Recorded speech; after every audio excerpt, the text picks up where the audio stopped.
ए limited और इसकी सहायक बी लिमिटेड। ए लिमिटेड हमारा होल्डिंग कंपनी, सूत्रधारी कंपनी है। अभी इसकी सहायक मतलब सब्सिडरी कंपनी है। 31 मार्च 2014 को बनाया गया है ठीक है, चिट्ठा बना हुआ है ये बैलेंस शीट। इसी तिथि को समेकित चिट्ठा है ये।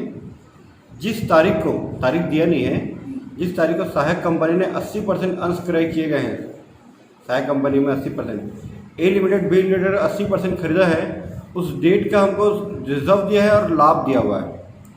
हम लोग डेट कैसे देखते हैं कि कितने दिन का प्रॉफिट प्री है, कितने दिन का पोस्ट है, वो देखते हैं। पर यहाँ पे हमको डेट नहीं दिया है, लेकिन जिस दिन खरीदे उस दिन 50,000 और 30,000 था। ठीक है, अब ये देखते हैं हम लोग रियल में कितना है। ठीक है, चलो एक बार इंग्लिश बताता हूँ। 80% शेयर इन सब्सिडरी कंपनी लिखा है। सब्सिडरी में the reserve and profit on loss B limited amounted, reserve है 50,000 रुपये और प्रॉफिट है 30,000 रुपये। ठीक है, हमारा यहाँ पे रिजर्व कितना दिया है? 150 दिया है। अब पहले कितना था? 50 था जिस दिन खरीदे, मतलब खरीदने के बाद 1 लाख रुपए का रिजर्व और बढ़ा है। पहले प्रॉफिट कितना था? 30,000 था, अब दिख रहा है कितना? 50,000। मतलब बिजनेस खरीदने के बाद, बिजनेस में पैसे लगाने के बाद हमारा रिजर्व कितना, प्रॉफिट कितना बढ़ा है? 30,000 बढ़ा है। 30 से 50 हुआ, ये 50 से 1 लाख रुपये, 1,50,000 हुआ है। ठीक है, कितने परसेंट शेयर परचेज कर रहे हैं? 80%। ठीक है, ये बी लिमिटेड है। बी लिमिटेड, बी लिमिटेड में 80% किसका है? ए लिमिटेड का है। तो 20% किसका होगा? ये जो 20% जिनका, उनको बोलते हैं माइनॉरिटी इंटरेस्ट। ठीक है, अगर 100% है तो पूरा 100% इसका, इसको बोलते हैं होल्डिंग कंपनी। Holding company. और जो 20% बच जाते हैं उनको बोलते हैं माइनॉरिटी इंटरेस्ट। अल्पमत अंशधारी, अल्पमत हित रहता है इनका। ठीक है, तो चलो बनाते हैं हम लोग question number 5। Point number 1, holding company का नाम क्या है, सब्सिडी कंपनी का नाम क्या है, वो लिखते हैं। Holding company, subsidiary company.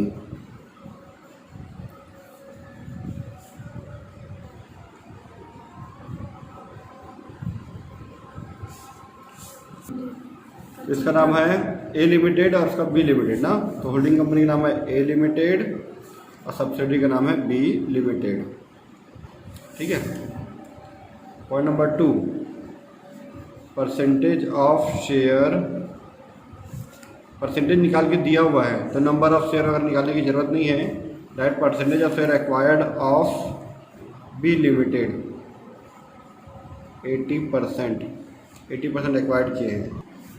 फिर टोटल रिजर्व कितना बताया था ना मैं? टोटल रिजर्व कितना हमारा? 1,50,000, जो कि खरीदने के पहले कितना था? 50 था। ठीक है, point number 3, total reserve of B limited. Total reserve है 1,50,000। 1,50,000 में प्री कितना है? Pre acquisition. एक्विजिशन का मतलब होता है खरीदने से पहले। खरीदने से पहले कितना रिजर्व था? 50,000 था। खरीदने के बाद 1,50,000 हो गया, मतलब कितना हो गया?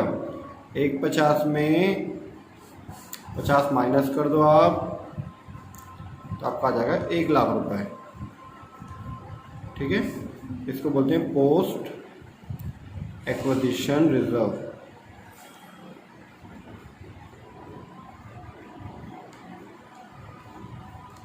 ठीक है, जनरल रिजर्व जो भी था। इसी तरह से note number 4, total profit of B limited. Total profit of B limited. B limited total profit कितना दिखा रहा है? 50,000। जिस दिन कंपनी खरीदे उस दिन कितना था? 30,000 था। मतलब कंपनी खरीदने से पहले 30,000 था, कंपनी खरीदने के बाद 50,000, मतलब 20,000 पोस्ट आएगा। तो total of profit of B limited total 50,000 दिया हुआ है।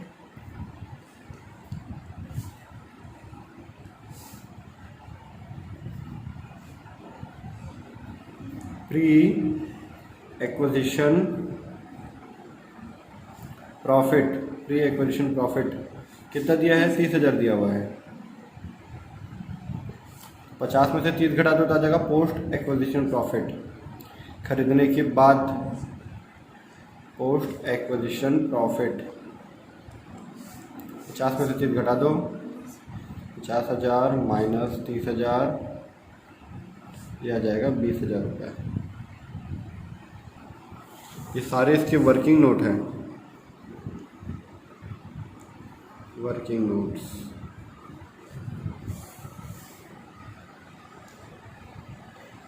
फिर note number 5, calculation of goodwill. ये जो हम लोग बना रहे हैं, अगर प्लस में है तो गुडविल, माइनस में है तो कैपिटल रिजर्व, इसलिए इसको ब्रैकेट में डाल रहे। ब्रैकेट मतलब कैपिटल रिजर्व, कैपिटल रिजर्व। ठीक है, चलो मैं कॉलम खींच लेता हूँ। ठीक है, वीडियो स्टॉप करके तो हम लोग कॉलम खींच दिए। कॉलम का नाम है पार्टिकुलर अमाउंट,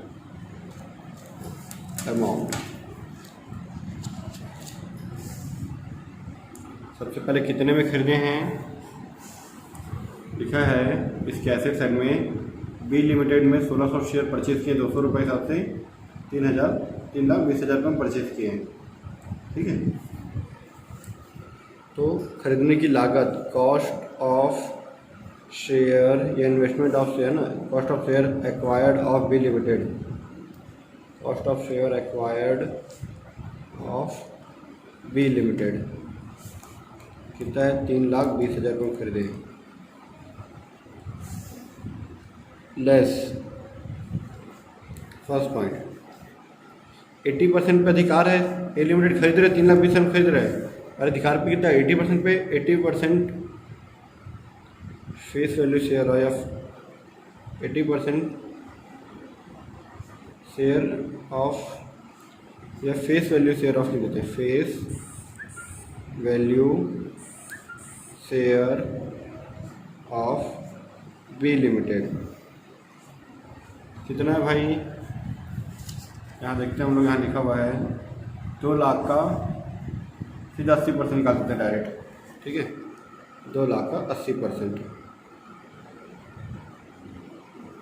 1,60,000 रुपये। ठीक है, पॉइंट नंबर 2, हम लोग किसी कंपनी में खरीद रहे तो उसका शेयर तो खरीद लिए। 2 लाख का शेयर था, 80% लोग 1,60,000 रुपये खरीदे होंगे। ठीक है, फिर उसका जो प्रॉफिट था, अभी तक हमारे खरीदने से पहले का प्रॉफिट कितना था 30,000, हमारे खरीदने से पहले रिजर्व कितना था 50,000, तो इसमें भी हमारा अधिकार होगा। तो इसका भी पैसा देंगे हम लोग, कितना देंगे इसका 80%। 50,000 था पर हमारा 80% अधिकार है, तो ये pre reserve pre acquisition profit इस पर होगा 80% pre acquisition reserve of B limited कितना है भाई, 50,000 है। 50,000 का 80%, 80% 40,000 रुपये। थर्ड पॉइंट, वैसे ही 50,000 की वैसे 30,000 का pre acquisition profit, 80% pre acquisition profit of B limited, 30,000 का 80%। ठीक है, 24,000 रुपये, 160 हो जाएगा, 2,24,000 रुपीज़। 3,20,000 में इसको माइनस कर दो तो 96,000 रुपये हमारा आंसर आ रहा है। आंसर प्लस में आ रहा है तो गुडविल, माइनस में आता है तो कैपिटल रिजर्व, प्लस में आ रहा है तो goodwill.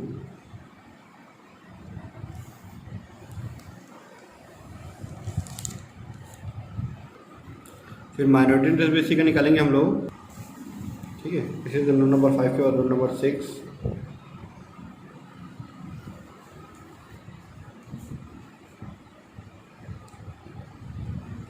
Calculation of minority interest इसमें आएगा नहीं तो कंसोलिडेटेड का बना देते हैं, consolidated profit and loss account, profit and loss account.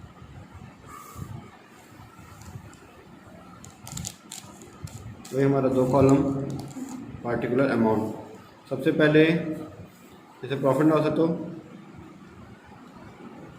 Profit of A limited profit कितना है, दोनों प्रॉफिट मिला रहे, दोनों का प्रॉफिट ना। चलो ठीक है, कितना है प्रॉफिट एंड लॉस का 2 लाख रुपए है। Statement of profit loss surplus में 2 लाख रुपए है। ठीक है, ये हो गया 2 लाख रुपए। ठीक है, अब ए लिमिटेड क्या करेगा, अपना 2 लाख रुपए लिखा और इसका जो प्रॉफिट है कितना था 50 में 30,000 तो यहाँ रख गया था, बचा कितना 20,000। 20,000 पे फिर से ले लेगा अपना। ठीक है, ऐड मतलब प्लस 80% प्री वाला इधर ले था, पोस्ट वाला इधर, उसका अधिकार प्री वाला यहाँ था, पोस्ट वाला यहाँ। पोस्ट एक्विजिशन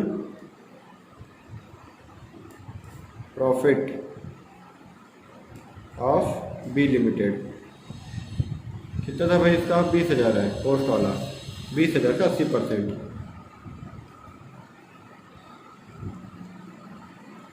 80% निकालोगे तो आ जाएगा 16,000 रुपये। ऐड कर दो, 2,16,000 रुपये आ जाएगा। ठीक है, ये आ गया कंसोलिडेटेड प्रॉफिट लॉस। ऐसे ही हम लोग रिजर्व का निकाल सकते हैं। नोट नंबर 7, कैलकुलेशन ऑफ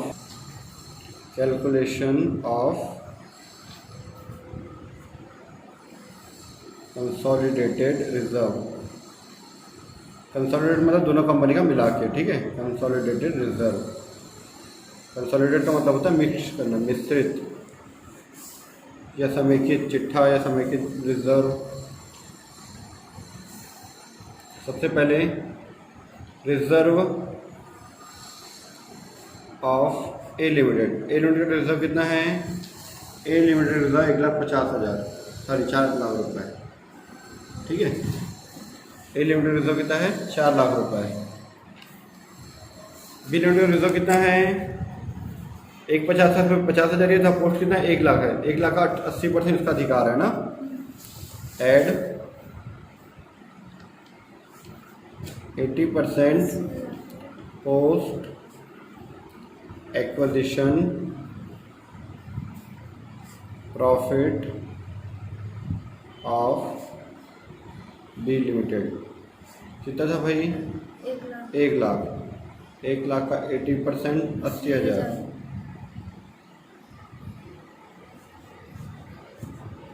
4,80,000 रुपये। ठीक है, हो गया। अब लास्ट हमारा माइनॉरिटी इंटरेस्ट। अब 80% करते हैं। कैलकुलेशन ऑफ माइनॉरिटी इंटरेस्ट किसको बोलते हैं, जो 20% वाले बचेंगे। टोटल 100% होता है, 80% वाले ये होल्डिंग वाले थे, 20% वाले हैं। ठीक है,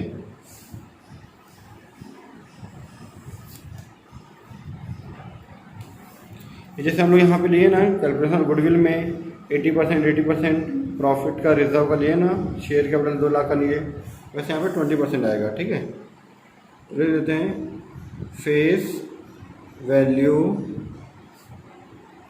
share of B limited, sorry 20% ना, 20%। तो कितना था उसका फेस वैल्यू है 2 लाख रुपए है। 2 लाख का 20%, 80% तो उसमें चला गया। 20% ये लोग हैं जिनके पास अभी तक शेयर रखा हुआ है 40,000 रुपये। ठीक है, ये लोग ऐसे हैं जो कंपनी ए लिमिटेड जब खरीदी थी तब भी लोग थे, और खरीदने के बाद भी, मतलब खरीदने से पहले भी ये लोग 20% वाले थे, खरीदने के बाद भी ये लोग 20% वाले हैं। तो इनको प्री और पोस्ट से कोई मतलब नहीं। ए को प्री पोस्ट से क्यों मतलब होता है, क्योंकि खरीदने के पहले वाला को प्री बोलता है, और खरीदने के बाद वाला को प्री, क्योंकि इसके आने के बाद का प्रॉफिट अलग होता है, खरीदने के प्रॉफिट का पहले का प्रॉफिट अलग होता है। ठीक है, 20% क्या है, ये वो लोग हैं जो ए लिमिटेड में पैसा लगाने या ना लगाने से अभी भी लोग शेयर होल्डर हैं। ठीक है, तो उनको प्री और पोस्ट से कोई मतलब नहीं। ये लोग से देते हैं प्लस करके, या ऐड लिख सकते हो, ऐड 20% टोटल प्रॉफिट या टोटल रिजर्व। पहले किसी भी लिख सकते हो, मैं प्रॉफिट लिख दिया, total profit of B limited. B limited का टोटल प्रॉफिट हमारा 50,000 रुपये, ऐसे 1.5 लाख रुपये। 50,000 का 20%। आगे पीछे चल जाएगा ना, पहले जैसे प्रॉफिट लिखा पहले आप रिजर्व लिख सकते थे 50,000 का 10%, 20% आएगा 10,000। पॉइंट नंबर 2, वैसे 20% total reserve of B limited. Total reserve कितना था? 1,50,000 था। Total reserve of B limited 1,50,000 था। 1,50,000 का 20% 30,000 रुपये, जोड़ दो आप, 80,000 रुपये आ जाएगा। ठीक है, ये वर्किंग नोट कंप्लीट हुआ। इसके बाद हमारा मेन आंसर है। चलो ये हमारा नोट्स कंप्लीट हो गया। अब हम लोग बैलेंस शीट बना लेते हैं। ठीक है, balance sheet of A limited and इसकी सहायक है ना, इट्स सब्सिडरी बी लिमिटेड। ठीक है, ए लिमिटेड का बैलेंस शीट बना रहे हैं। कौन सा डेट का? एज ऑन, जो डेट दिया होगा, क्या दिया? 31 मार्च दिया है, तो ये डेट ला देंगे 31 मार्च 2014। ठीक है, पार्टिकुलर, ठीक है, नोट नंबर क्या बताऊंगा मैं भी, और अमाउंट। सबसे बैलेंस शीट बनाने से पहले हम उसका नोट्स नंबर बनाते हैं पीछे। ये हमारा मेन आंसर है, इसके पीछे हम नोट्स बना लेंगे। ये हम नोट बना लेते हैं। ठीक है, नोट्स टू अकाउंट लिखिए, पार्टिकुलर, ठीक है, पार्टिकुलर अमाउंट, ठीक है। सबसे पहले नोट नंबर हम बनाते हैं शेयर कैपिटल। ये सिर्फ ए लिमिटेड का रहता है बस, क्योंकि बी लिमिटेड का शेयर कैपिटल तो बढ़ गया पूरा, है ना। ठीक है, देखोगे आप शेयर कैपिटल कितना है इसका? 10 लाख रुपए है। कुछ लिखा है कि डिस्ट्रीब्यूशन 10 रुपये 50 रुपये नहीं लिखा है। जैसे इस क्वेश्चन लिखा है ना, 10 रुपये वाले प्रत्येक ऐसे करके लिखते हैं, नहीं दिया तो रहने दो, 10 लाख रुपये लिख देते हैं बाहर डायरेक्ट। और ये 2 लाइन मैंने खींच दिया, मतलब इसका टोटल यहीं पे हो गया। ठीक है, ये हो गया शेयर कैपिटल ए लिमिटेड का। ठीक है, फिर ऐसे रिजर्व सरप्लस में रिजर्व प्रॉफिट लॉस है। ठीक है, point number 2, reserve and surplus. इसमें हमारा रिजर्व, ठीक है, कंसोलिडेटेड रिजर्व लिख देते डायरेक्ट, क्योंकि हम उसका नोट्स बनाए हैं कंसोलिडेटेड रिजर्व का, कंसोलिडेटेड रिजर्व और consolidated profit and loss, consolidated statement profit and loss, statement of profit and loss account. ठीक है, देखो कितना कितना दिया हुआ है। देखो कंसोलिडेटेड प्रॉफिट लॉस 2,16,000 और कंसोलिडेटेड रिजर्व कितना 4,80,000। ठीक है, 4,80,000 रुपये कंसोलिडेटेड रिजर्व और ये 2,16,000 रुपये।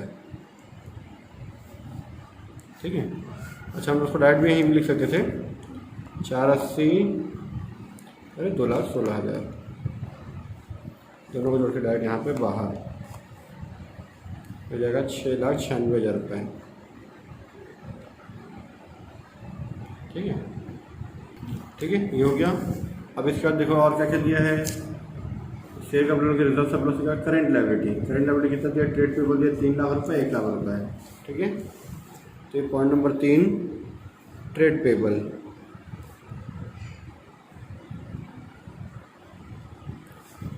ट्रेड पेबल्स में ए लिमिटेड का है और बी लिमिटेड का है। ठीक है, इस कॉलम की जरूरत ही नहीं पड़ रही है यहाँ पे। कितना कितना दिया ट्रेड पेबल? 3 लाख रुपये और 1 लाख रुपये। 3 लाख रुपये, 1 लाख रुपये, यहाँ 2 लाइन खींचते हैं ऐसा, ये हो जाएगा 4 लाख रुपये। ठीक है, ट्रेड पेबल दोनों का मिला के।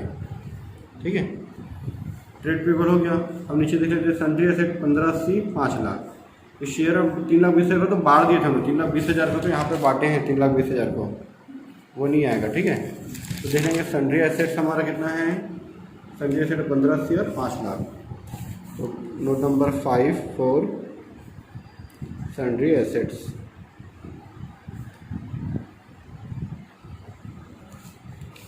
ये आ जाएगा ए लिमिटेड का और बी लिमिटेड का 15 लाख और 5 लाख। 15,80,000 और 1 लाख रुपए। 16 लाख, सॉरी 5 लाख है ना ये, 20,80,000 रुपये। ठीक है, क्या आ गया?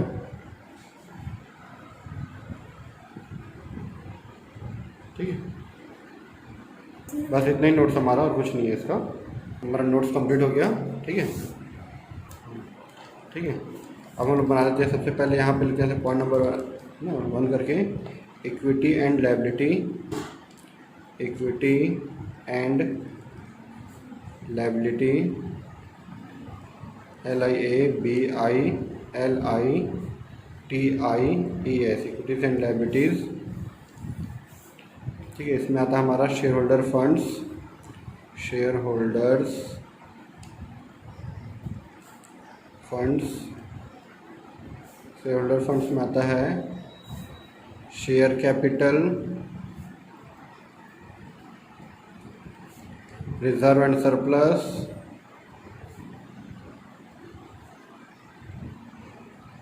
और इस क्वेश्चन में माइनॉरिटी इंटरेस्ट आया था। माइनॉरिटी इंटरेस्ट दिख रहा है 80,000 का, माइनॉरिटी इंटरेस्ट।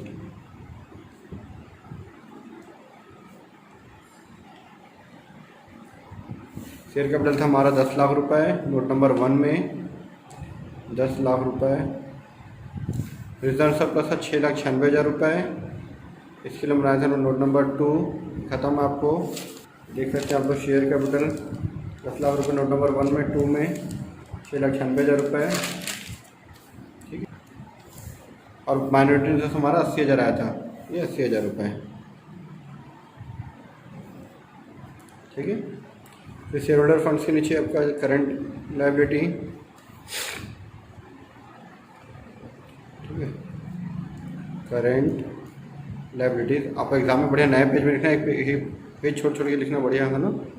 करंट लायबिलिटीज में आपका ट्रेड पेबल था, देखो रिजर्व सरप्लस नीचे करंट लायबिलिटीज में ट्रेड पेबल है, दोनों का मिला के 4 लाख रुपये था। ट्रेड पेबल्स 4 लाख रुपये। नोट नंबर 3 ये हो गया। चलो टोटल कर देते हैं अब हम लोग। 10 6 हो गया आपका 21,76,000 रुपये आ गया हमारा आंसर, 21,76,000 रुपये। ठीक है, फिर ऐसे ही हम लोग अब सेकेंड वाला एसेट्स, जो लायबिलिटी साइड का था, अब एसेट्स का। एसेट्स में क्या दिया हमको? सन्ड्री एसेट दिया है। ठीक है, इसमें क्या था हमारा? Non current assets, non current assets. ठीक है, फिर नॉन करेंट में होता है हमारा फिक्स्ड एसेट्स, फिक्स्ड एसेट में होता है हमारा टेंजिबल एसेट्स, टेंजिबल एसेट्स। इसी टेंजिबल एसेट में हमारा सन्ड्री एसेट्स, सन्ड्री एसेट्स। ठीक है, सन्ड्री एसेट्स कितना दिया हमारा? 20,80,000 रुपये आया था, 20,80,000 रुपये। ठीक है, फिर ऐसे में आएगा intangible asset, intangible assets. Intangible assets में हमारा है गुडविल, ये लिखता मैं गुडविल। कितना था गुडविल हमारा? गुडविल आया था हमारा यहाँ पे 96,000 रुपये। गुडविल का अमाउंट आया था 96,000 रुपये, गुडविल 96,000 रुपीज़। ठीक है, तीनों को जोड़ दोगे, दोनों को जोड़ दो तो 21,76,000 आ जाएगा आंसर। 21,76,000 आ जाएगा आपका, ये जो अमाउंट है ना वही आ जाएगा। ठीक है, यहाँ पे भी ये हो गया हमारा बैलेंस शीट कंप्लीट।